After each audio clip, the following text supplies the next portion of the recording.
बहस चल रहे हो?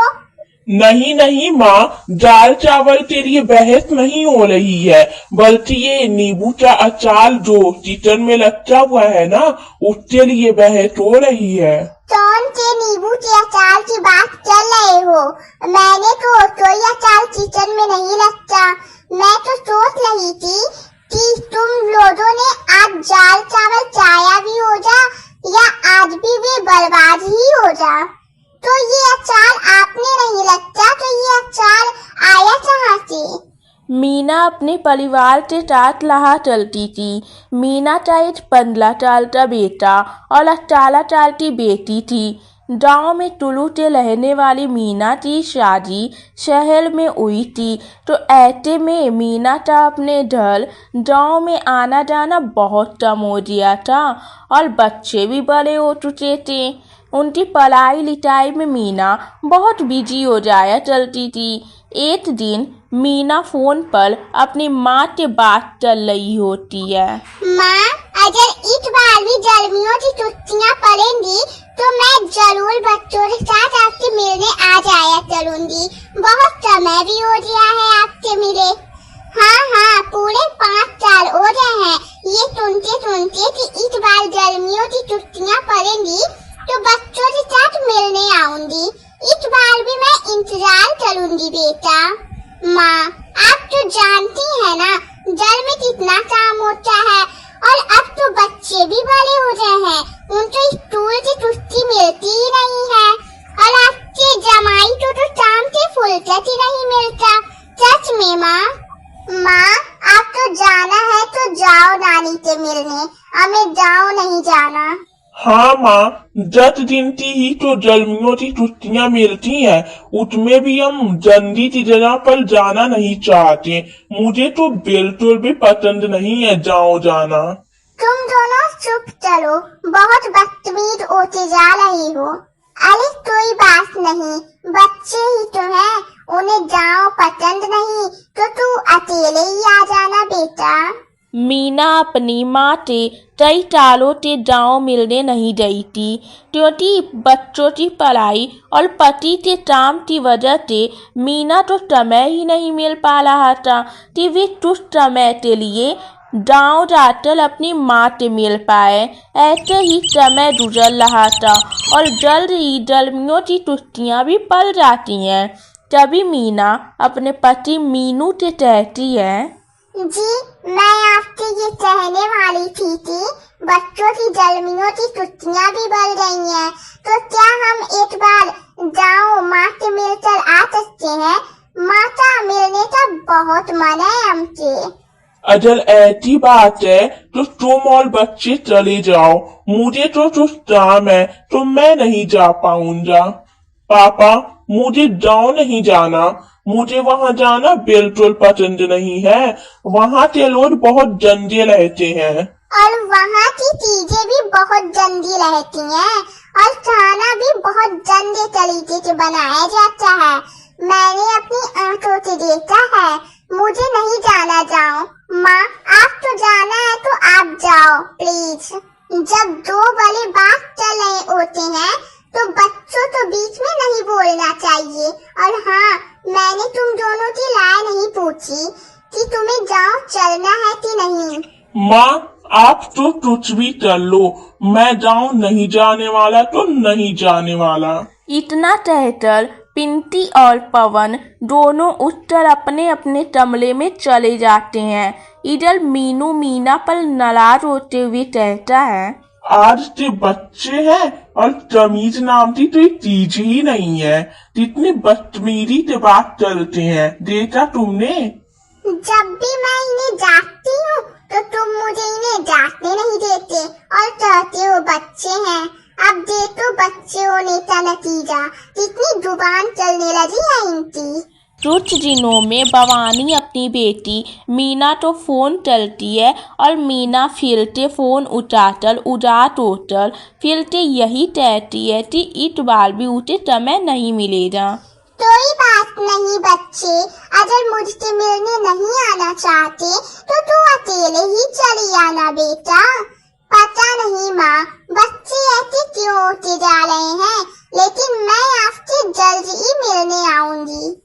इतना टहटल मीना फोन लट देती है। इधर भवानी अपनी बेटी से मिलने का मन बना लेती है और वे अपने बेटे तो टहटल चार 5 दिनों के अंदर मीना तो मिलने उत्ते ढल आ जाती है। जैसे ही भवानी मीना के ढल आकर दरवाजे पर आठ मारती है वैसे ही दरवाजा पवन खोलता है। आप टर्न किससे मिलना है आपको? कहीं आप 1 मिनट माँ बाहर आकर देखो, पैसे मांगने वाली आंटी आई है। अरे बेटा नहीं नहीं, मैं तो मारने के लिए नहीं आई हूँ।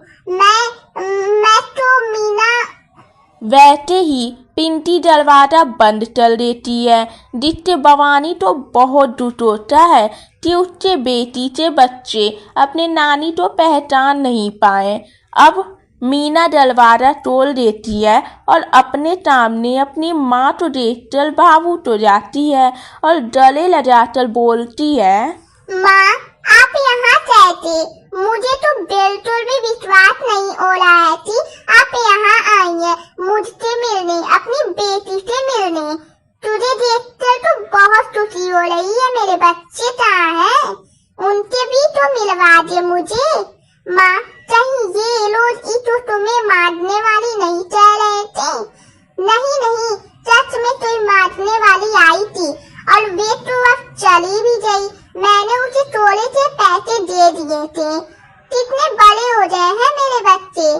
पिंकी तो बिल्कुल तुझ पर गई है। पिंटी और पवन अपनी नानी भवानी तो नमस्ते भी नहीं चलते और उन्हें देखकर दूर दूर बांधने लगते हैं क्योंकि भवानी गाँव से थी और उससे चपले भी जन देते। मीना अपने बच्चों के व्यवहार से बहुत दुखी हो जाती है, फिर अपनी माँ की आने की खुशी में उनकी मेहमान नवाजी में लग जाती है। तेरा जल तो बहुत ही सुंदर है। ना जाने अगली बार कब मिलने आऊं। कुछ महीने रह कर जाना माँ प्लीज, मुझे बहुत अच्छा लगेगा। तो नहीं होती थोड़े समय तक रह कर जाऊं, लेकिन घर का काम भी तो देखना है। तुझे पता है आजकल के बच्चे कहाँ तो सुनते हैं। मीना अपनी माँ के साथ खुश होती है लेकिन पवन और पिंटी अपनी नानी के साथ बैठते भी नहीं है और ना ही उनके सीधे मुंह बात चलते हैं। अगली सुबह मीना की तबीयत खराब हो जाती है जिसके कारण मीना बच्चों के लिए दाल चावल बना देती है। पिंटी और पवन तो दाल चावल खाना बिल्कुल पसंद नहीं था जिससे वे इधर उधर कुछ खाने के लिए ढूंढने लगते हैं। आज मीना की तबीयत ठीक नहीं है इसलिए उसने दाल चावल बना दिए। मैं तुम्हारे लिए कुछ बना दूं क्या बच्चों? आप तो रहने दीजिए नानी। आप गाँव वालों को डोबल पाटने के अलावा कुछ नहीं आ सकता है। हाँ सच में डोबल से तो बहुत महक आती है। आप कैसे चल लेती हो नानी? भवानी तो बच्चों की बातों का बुरा नहीं लगता क्योंकि उसे पता था कि शहर में रहने वाले बच्चे कुछ भी बोलते हैं। बड़ों की इज्जत करना तो उन्हें आता ही नहीं है, इसलिए भवानी गाँव से लाया हुआ अपने आटों से बनाया हुआ नींबू का अचार निकाल कर किचन में लग देती है जिसकी खुशबू के बच्चे दाल चावल निकाल कर उस अचार के साथ खाने लगते हैं। क्या बात है, आज तुम दोनों दाल चावल के लिए बहस चल रहे हो? नहीं नहीं माँ, दाल चावल के लिए बहस नहीं चल रहे हैं बल्कि ये नींबू का अचार जो किचन में लच्चा हुआ था ना उसके लिए बहस हो रहा है। कौन से नींबू के अचार की बात चल रहे हो? मैंने तो कोई अचार नहीं लच्चा किचन में। मैं तो सोच रही थी तुम लोगों ने दाल चावल खाया भी होगा कि वे भी आज बर्बाद होने वाला है। तो ये अचार आपने नहीं लच्चा तो आया कहाँ से? कहीं ये नानी ने तो नहीं लच्चा? अब पवन और पिंटी को पता चलता है कि जिस अचार के लिए वे दोनों बहस कर रहे थे वे नानी के आग का बना हुआ नींबू का अचार है। दोनों तो वे अचार बहुत पसंद आता है। तभी पिंटी अपनी नानी से बहुत प्यार से कहती है, नानी मैं तो कहती हूँ कि आप 2-3 महीने यहीं रह जाओ और नींबू का अचार बना कर जाना। मुझे आपके आटो का नींबू चा अचार बहुत पसंद आया।